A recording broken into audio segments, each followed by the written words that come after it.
wonderful episode of our public service and community program, Ayos Hermo.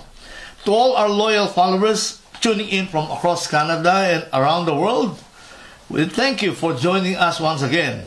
Your support, your energy, and your curiosity fuel every conversation we create here. Tonight, we are blessed and fortunate to have our very special guest, someone whose work has touched countless lives and whose expertise has guided families, workers, newcomers, and communities through some of the most important decisions of their lives.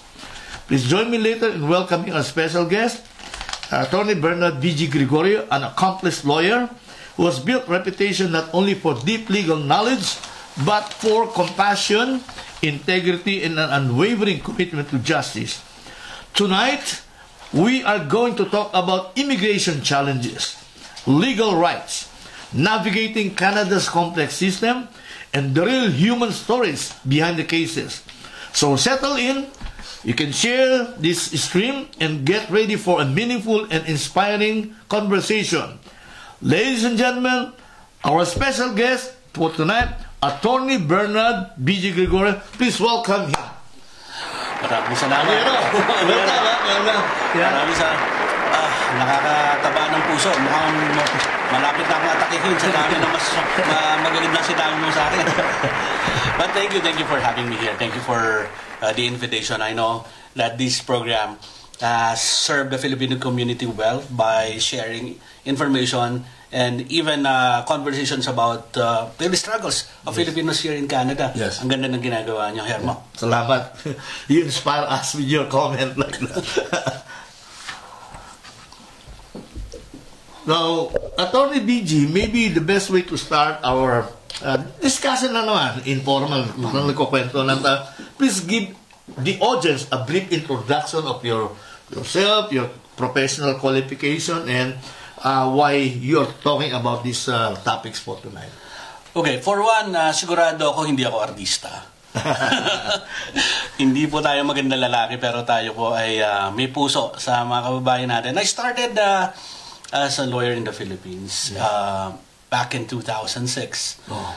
Tayo po'y pinalad na ma-hire, ma-employ sa isa sa mga sabihin na lang natin na kilala rin na law firm sa Pilipinas. Yes. They figured in so many controversial and very medyo marami-rami mga kaso. So we were part of that firm until we were invited by the then Vice Mayor, now Mayor of Manila, to become part of his legal team. Yes. And so after a few years, I started my own practice. So nagtayo tayo ng opisina sa tapat ng Manila City Hall, and then later on sa Cavite, and then sa Ayala, Alabang. And that is when right in the middle of right before the start of the pandemic, napunta kami ditong pamilya, and then we saw that there is an opportunity for us to stay here and start anew. And then for your children. For the children, of course, definitely. Yeah. If not for them, we would not have taken that decision. Same here. Yes. So it's not with a heavy heart, but with a lot of considerations before we made that decision. So we finally agreed, and then my wife is also a professional, so we gave up everything back in the Philippines, and now here we're working towards work mga certifications, mga degrees. Kasi dito in Canada, you should never stop learning. You should always upgrade yourself, ano? Yes. Ganun ang sabihin natin ang trend dito. Hindi ka makakasabay kung hindi ka talaga mag-upgrade. Lifetime learning na yan, Panyero. That's true. Yeah. So here I am now. Originally, we started in Calgary, moved to Edmonton last year, and we've been... Calgary's loss is Edmonton's game po. Sorry. Well, I don't know how to say. Pero so we've been living sabi natin a very challenging and very colorful life here in Edmonton. Yes. To be honest, ibubulong ko lang sa'yo. Sige mo. Panyero, ibubulong ko lang sa'yo. Alam mo bang mas vibrant ang Filipino community organizations dito. Matagal na namin alam yan. Hindi lang ikaw nagsabi. Mga credible sources na from Calgary, nagsabi sa akin. No, I'm actually in awe. Talagang believe na believe ako. Yeah. When you call Filipino, sabi natin, organizers, leaders, when you call them for a particular event, they all come. Sumusuporta. Yes. They do not hesitate to be there and be seen, and their presence actually, which that makes the Filipino community vibrant here in Edmonton. Yeah. Thank you, Panyero. Now I guess the viewers are hungry and eager to listen to what you have to say. Now let's go directly. I got some questions from our viewers. Some of our viewers, they emailed me questions. Text me some questions. Let's go straight to the point. Let's deal first with humanitarian and compassionate grounds, Panyero, okay? Okay. The first question here I got is, for people who don't know the term, what exactly is an H&C or humanitarian and compassionate ground application? Okay, we've heard so much about H&C or humanitarian and compassionate grounds. Ito yung madalas na, nako, pag wala ng option, this is your last resort, ano? Oh, last resort. That is, they're not wrong. Yeah. Hindi sila mali. Kasi the application for humanitarian and compassionate ground, although exceptional, ito'y ginagamit para dun sa mga taong hindi nila ma-meet yung mga regular immigration requirements, immigration requirements, or those who are nearing or they have even lost their status here in Canada. So, ito ay nasa batas to, nasa Immigration Refugee and Protection Act, IRPA, as we call it. It is Section 25, sub-paragraph 1. Nandiyan yan. Ang sinasabi ron, exceptional, humanitarian, or compassionate grounds, even if the applicant does not meet the regular immigration requirements, pwede silang pagbigyan ng minister o nung delegate ng minister para payagan magstay ang isang immigrant dito. So having heard that from you, Panyero, can we say that this H&C applications are like equitable remedies? Oh, you can say that. You can say that. Kasi for those who are, ito kasi yung requirement niya. Kapag wala ka ng PR pathway, tapos wala ka na talaga masusulingan, and you have all the grounds as listed down in the law, you have all those reasons and grounds, pwede kang pagbigyan. So you can say, this is equitable. Yes. Hindi lang panabla, tinitingnan ka sa pagtingin ng charter, ng charter rights na even though you're not a citizen, as long as you step foot in Canada, you will be taken as a human being with individual rights. That is what's wonderful with Canada. That's true. That's true. Yeah. So, kinakailangan lang maipakita, wala kang ibang pathway para sa PR. Meron kang significant hardship kapag pinuwersa kang pauwiin. Okay. Yung hardship na yon, may requirement yun, hindi lang basta inconvenience. Okay. Talagang may hardship. Hardship talaga. At like persecution, that could be a reason, although meron yang medyo malapit yan sa refugee claim, pero tama yung ginagamit yun. Say, if you go back home, what's gonna happen to you? Hindi yung, if I go back home, I think I'm gonna lose some of my businesses, and then my friends are no longer there. So, hindi ganon. Hindi simpleng inconvenience. Yes. It should be significant hardship. At ito yung isa pa, na madalas na nagiging nagpapadurog ng puso ng ministers at ng mga, pag umabot sa korte, ito yung parang compelling reason kapag merong bata. So, dito sa Canada, they always say this. They always, this is paramount in the paramount of all the rights pagdating sa ganitong klaseng humanitarian compassionate grounds. I will not say that this is the only thing. Yes. But among others. Yes, among others. If you have children, especially who lived with you here in Canada, or di kaya pinanganak dito, citizen na sila, citizen na sila, and the government, the state will look at them, favorably kasi they always think of the best interest of the child. So that is what you call BIOC. BIOC, If you have the BIOC, hindi ko sinabing sigurado, maganda ang laban. Kasi sa family law, yun ang standard, di ba? Yes, yes. Okay. Yeah. Yeah, so kanina na nabanggit mo, no? So, paano ka po pwedeng mag-establish ng humanitarian compassionate grounds? Pakita mo muna, tingnan muna natin mga disqualifiers. Yes. Una, hindi ka po pwede kung nasa labas ka na bansa. Yes. Tapos kapag may pending ka na refugee claim, hindi po pwede yun. Hindi pwede. O may deportation order. Correct. Or maybe may deportation order pero hindi siya involved dun sa serious criminality. Okay. So hindi siya yun yung mga disqualifying grounds. Ano? So he comes to court, parang he comes to court with clean hands. Correct. Doctrine. Correct. Okay. Kasi may good faith. May good faith, yes. Yan, yes. Importante yung good faith. Na, una, hindi ka loloko. Wala kang pinipeking dokumento. Yes. Totoo yung mga sinasabi mo. Tapos, you're just a victim of unfortunate circumstances. That is precisely the reason. Yeah. So, now, next question, before, ayaw ko kung nasagot mo na to, who usually applies for HNC and why would someone choose this option? Yun nga kanina. No. Wala na talagang option. Wala nang makitang ibang paraan. Hindi to nag-a-apply sa lahat na wala ng option na mag-HNC. Kasi yun ang madalas na inilalapit sa akin. Paano kaya yan? Tagal-tagal ko na rito. Hindi pa ako ma-PR. O di ka, ilang beses na reject yung ano ko. Mag-HNC na lang ako. Teka lang, hindi. Ikaw ba ay merong significant hardship? Yes. Ikaw ba, have you established your, sabihin natin, your integration and contribution here in Canada? Society. No? So, kailangan yun ang ma-establish mo, no? Hindi yun dahil, na-reject na-deny na yung aking mga work permit, student permit, at yung PR application mo. Hindi yun ang, hindi yun ang qualifier as an application for agency. Yes. So, I think the one of the few questions there, kapag ikaw ba ay nag-apply ng agency, automatic ba ma-stop ang removal mo? That's a very important question. Yeah.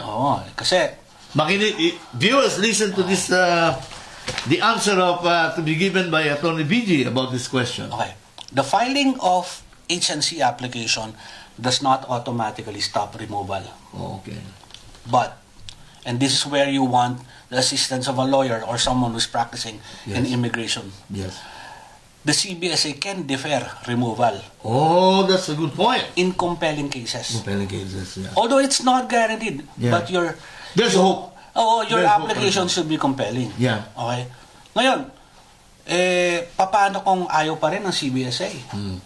Talagang hindi, tatanggal yan. Kasi ito yung pag tinapatawag ka ng CBSA, pupunta ka doon sa office nila sa 104 sisimulan na yung removal proceedings so pwede ka magsumulat ng application for deferral request or what we call ADR. Paano sabihin ng CBS that is our duty, we will remove you because you don't have any reason here to stay. Yes. But you believe that you have the humanitarian and compassionate grounds within that ground, which are compelling. Yes. Ang susunod na po pwede mong gawin, punta ka ng korte. That is where you go for a judicial review application. It's a federal court. Federal court. Although you can self-litigate, pero we encourage you to seek the services of a counsel. Kasi marami kasi mga technicalities. Kasi may ilang mga bagay na kailangan mo sabihin doon Yes. Na kapag tiningnan niya ng huwes, mukhang kulang. You are not second guessing and you are not taking chances. That is where the legal skills of a qualified lawyer will come in to assist them. Well, hopefully we can assist them sa magana, if you trust pag ganito yan pag kayo po ay magpapagawa ng kuryente, ng kawad ng kuryente, huwag niyo pong ipagawa sa tubero. Doktor. o sa doktor. Hindi ko sinasabi, although magaling ang doktor, Yeah. tsaka tobero, alam ba, may alam sa, Yeah. kumuha po kayo ng electrician. Yes. Dito sa Canada, dapat yung certified. Yes. Yung may red seal. Yes. Ganon din naman sa, sa immigration. Another interpretation ko dyan, Panyero, is, would you drive a car blindfolded? Oh, that's, Diba? I won't dare. unless you have a death wish. You do that. You do that. You have a death wish.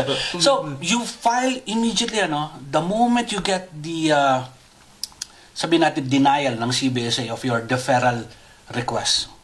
Within 15 days, takbo ka na kagad ng, lawyer. Yes. At yung lawyer nyo should be able to file immediately an application for judicial review. Judicial review. The lawyer who's in the practice of file federal court sa mga ganitong immigration cases should be able to come up with a very good application. Yes. 15 days actually, mahaba-haba na nga yun eh. Question, Panyero, when the lawyer files the application, would there be a preliminary injunction or restraining order that he can appeal on? Okay. So, the filing of the application for judicial review in itself does not stop the removal. Yes. Meron niyang accompanying application. Yung accompanying application, sa Pilipinas, tawag natin yung motion, Motion. is an application for stay of removal. Oh, stay, that's the proper term, stay of removal. So, stay of removal. Ngayon, pag na-file na yan ng council, yung application lawyer. for judicial review, tsaka with accompanied by application for stay of removal Yes. order, ipadala na kagad sa CBSA. Oh, para notified na sila. Notified sila, Oh. Tapos It freezes the situation. kasi they have to honor the process. Oh, yeah. Judicially. Especially kapag the lawyer has already requested a date for hearing. Oh, okay. So, hindi nila pa pwedeng, dudukutin nila, labas nila. No. Hindi pwedeng gano'n. Yeah. They have to respect the judicial processes. Kaya kailangan magilas yung abogado. File ka agad. Parang ikaw, Brad. Pero maraming ganon, hindi nila in-honor yung, I'm just asking this question, hindi nila in-honor yung stay of removal order. Would you file a is there a writ of habeas corpus application here? Wala siyang writ of habeas corpus. Nangyayari yan sa sa ilang political at criminal cases. But very seldom kasi yung mga police authorities naman dito or law enforcement agencies naman dito are very respectful of the judicial process. That's one thing nice with Canada. That you don't have to compel them. Yes. In fact, you don't have to compel them. Merong writ of mandamus. Pwede mo silang compel na gawin ng isang bagay. Yeah, ordering them to do. But for the most part, you don't do that. Kasi you only have to write them a letter. And then you say... Yeah, that's me, and say, bibigyan ng deadline. If I do not hear from you, we will be, exercising our right. I am instructed by my client to pursue this legal action. To the next level. So, yung pag ganon, tinitingnan nila yun na, okay, seryoso sila. Ayaw din nila ng kontrobersya. Ayaw din naman nila kasi mailagay. Yeah. Kasi they will be not just as an organization, as an institution, but personally, they can be also held liable. Yes. Pwede sila nga. Yeah, Miss Pisa. So let me circle back doon sa application for stay of removal na nakakabit doon sa application for judicial review. Na dapat i-file ka agad ng lawyer sa federal court. By the way, $50 lang yan. Mura! $50 lang yan. That's good. Ayan, narinig yung mga viewers. Then, we'll discuss it later with Atty. BG or personal situations. Okay, Atty. $50 lang yan. Ang medyo magastos lang yung sa abogado. Hindi, I mean, it's worth it. It's worth it. So, ngayon, kukulitin na yung, ang gagawin na ng lawyer will ask for a hearing. In the hearing, that is where you're going to show why there are compelling reasons for the stay of the removal order. Okay. So, doon na ipipresent na. On the merits na yun? On the merits yun. Okay, on the Although merits. preliminarily, but you're not prohibited to present voluminous records. Yes. I mean, in support of your application. Yeah, you throw the entire kitchen sink. Diba? Ihagis mo na lahat. Yeah. Bakit ka pa mag-hold back, diba? Okay. Kasi may kinalaman yun sa future ng pamilya mo. Ikaw at ng pamilya mo. So don't hold back. Put everything in there. And your lawyer should be able to pretty much argue Yes. the compelling reasons. Reason, yeah. And of course, yun nga, agency. At kung pag may bata, nako, isa sa mga importante yung mga ebidensya dyan, ano? What kind of proof does... Yeah. Pumunta tayo. Yeah. Sige, sa mga ebidensya, ebidensya. isa sa po pwede nyo pakita yan. Meron kayong ipapakita sa mga yung nung nagstay dito sa Canada, syempre na-employ kayo. So naging useful member of the society ka naman dapat. So ikaw ay nagbabayad ng taxes. Yes. Yan. Wala kang criminal record. Yes. Tapos nagvo-volunteer ka kasi dapat importante sa integration dito sa Canada. Community service. Pakita mo na you're an active member of, a productive member of society.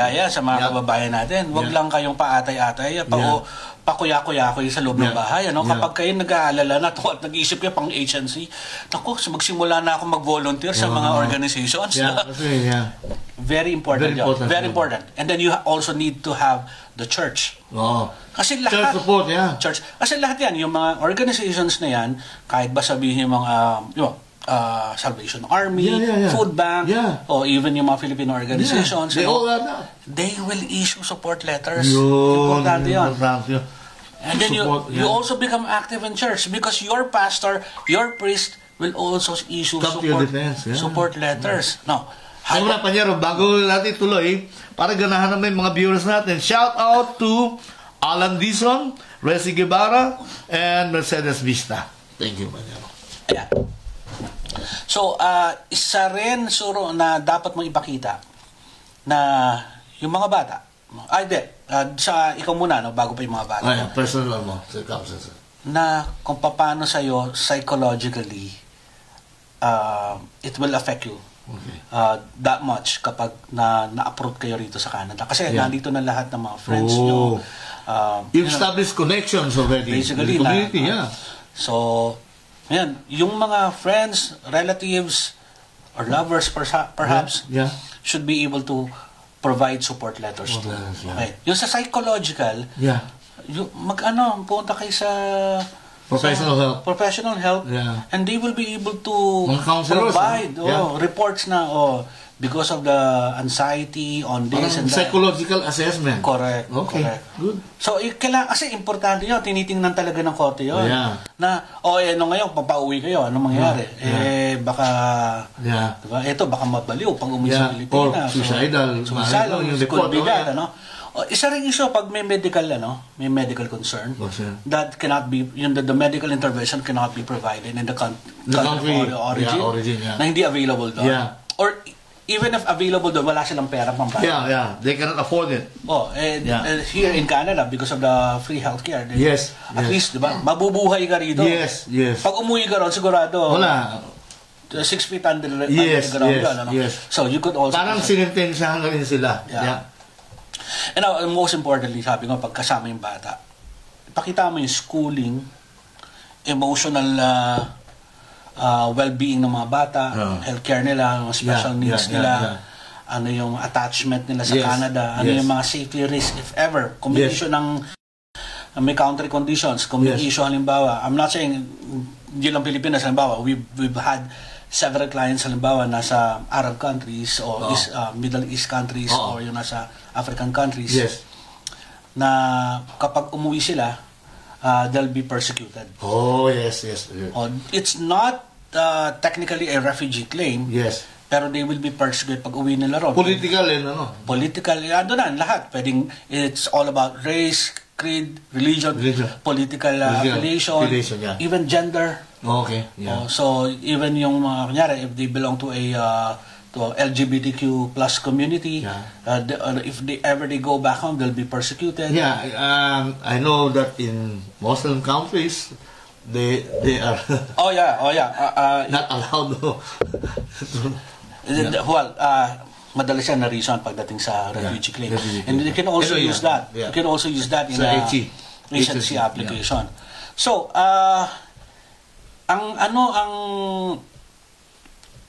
So, you filed the application. Now, how long does an HNC decision usually take, Panyero? And what can a person do while waiting? Ito yung masakit dyan, Mga 22 to 36 months. Wow! Ang process That's niya. long. At long. There's a huge backlog, Kaya in between, marami nangyayari. Kaya dapat live kayo doon sa mga legal steps niya. Yeah. If ever the removal proceedings is already underway, so you should be able to do a counter steps. Yeah. So, kailangan... So, kung mabigay ng court ang stay, then at least advise you time. Yes. Yun ang upside. So many case law will say, please allow the allow the application to proceed, and with the decision, kapag doon na lang kukilos ang CBS, yun ang inuutos ng korte. Hayaan nyo naman. Hayaan nyo, pagbigyan nyo hanggang matapos yung application. So that is now there somehow sort of a protection for them. Yes. Kasi and it buys them time and gives them something to do that will enhance their application. Okay. So, ngayon, kung yung application nyo for agency ay na-refuse ng IRCC, kasi pinafile nyo sa IRCC yan, hindi sa CBS.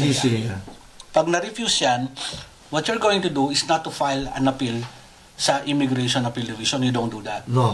Kasi walang remedy doon. Hindi siya appealable sa IAD. Appealable yan sa korte. Federal Court. Judicial review, katulad nung... Okay. So, pag nire-apply mo, para ka nag-re-apply sa korte, present ka ng new evidence. Kasi kung yung set of evidence mo ay hindi compelling doon sa ICC, judicial review ka, dinala mo sa korte, busugin mo pa ng... kasi in the meantime, pwede mong gawin mga steps to support kasi your merong mga supervening events, may manangyari in between, di ba? Na pwede mong idagdag. Kasi akala mo, hinintay mo na lang desisyon.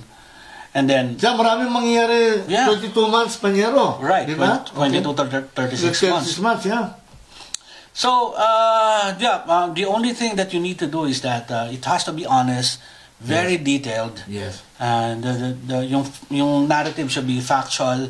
Hindi dapat siya ay personal na storya, hindi yung if I go back to the Philippines is poor. There is corruption and all. No, it should always be personalized, personal situation. Correct.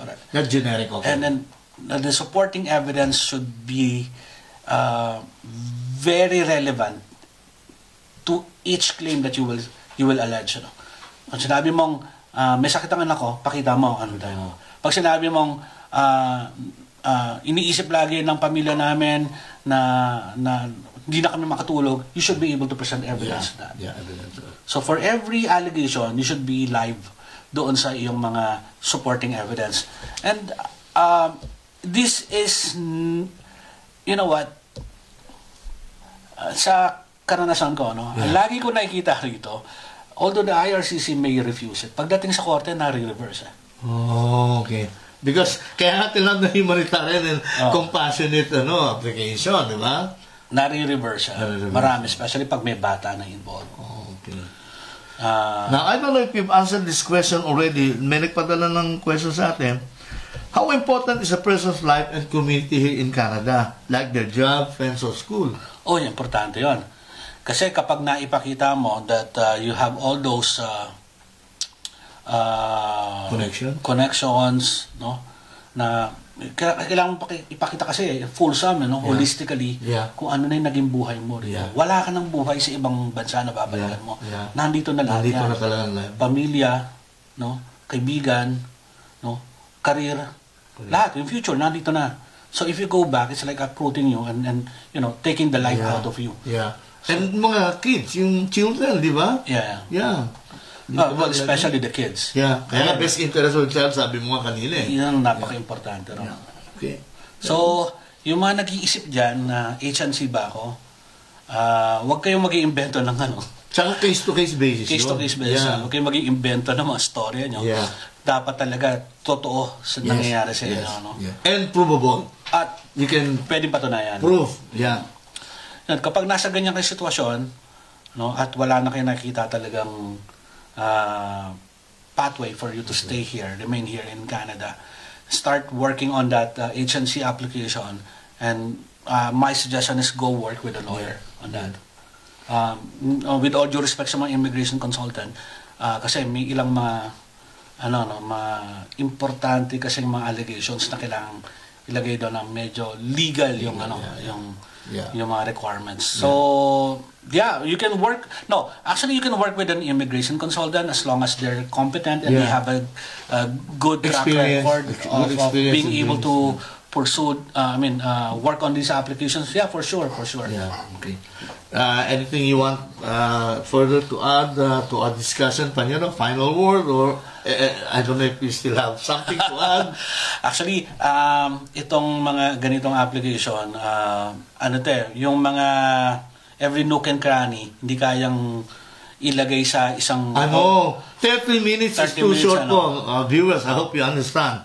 But at least our special guest here tonight, Attorney Gregorio, has given us at least an idea, a bird's eye view of the process involved. So we have an idea. Here's what we can do. Pwedeng iiwan ko yung aking contact details. Yes. Kay Panyero. Hindi, pag in-edit lang dyan, ipapakita ni producer natin ng number. If they want to go through you, that's okay. No, sa akin, kapag may lumalapit, hindi ko tinitingnan na potential na kliyente o pagkakakitaan. Pag lumapit, ang inisip ko lagi, ito yung potential na matutulungan. Correct. Marami tayo dyan mga kabayan na tinulungan natin pro bono. Hindi lang namin sinasabi. Kami nila Panyero, hindi namin sinasabi. Pero ang importante kasi, if you're left with no choice and you have no one to turn to, may gusto kayong makausap and help that person to enlighten you what are the ways forward. Pwede po tayong pag-usapan natin yung sitwasyon nyo and let's see if the HNC application actually works in your situation. Okay. So we can do that. Idaan nyo rito sa Ayos Hermo, di ba? Let's do that sa public service, pwede natin gawin. Siguro one of these days, magkaroon tayo ng clinic. Free legal clinic about immigration. Kasi ginagawa namin sa CCF yan Nagkukonta kami ng especially sa mga international students sa mga temporary foreign workers. Yung sitwasyon nila. Given the current ever-evolving policies ng immigration na nagbabago lagi. We have to keep them updated. So, yun, ginagawa rin namin. You mentioned about CCF Clinic. Our last guest, Dr. Edgar Manawis, my classmate in UP, they also provide, because he and his wife are medical practitioners, they were also under CCF providing free medical clinic. Very nice. And they were even sent to Vietnam to help. Wow. Praise God sa kanilang buhay at salamat sa Diyos sa mga... Ito, I hope you don't mind me saying this. Lahat ng mga opportunities na ito, even itong pagkakataon na makapag-share sa inyo sa program na ito, these are all God-given. Holy Spirit ang kumikilos po sa atin. Kapag if we're gifted or blessed with things that we can share, sabi nga, the 11th commandment is love. Love others. So this is an expression of love. If you have bigger love, you have bigger things to share. So we're just sharing this and maraming salamat sa programa ng Ayos Hermo. We are very thankful to you. I want to add, Panyero, you mentioned talents, di ba? Our talent is God's gift to us. Yes. But what we do with it is our gift back to God. Yun lang gusto ko masabi, Panyero. Di ba yung parable of the talents, anong ginawa nung yung pinag-iwanan lang ng di ba? Anong ginawa? Binaon sa lupa. Isa, ito... Multiply niya. Ito, dapat i-multiply mo. So, para pag sa dulo, sasabihin sa'yo, well done, my faithful servant. As yun the sweetest message that we will receive from Jesus. Anyway, thank you very much for the first part, Panyero. Let's move on to the second part, which is refugee claims, Panyero. Okay. I have a question here. Okay, you want to say pwede ba na break? Isn't it? Yeah, break. Break mo. Tumatawag kasi nung tumatawag. Sorry.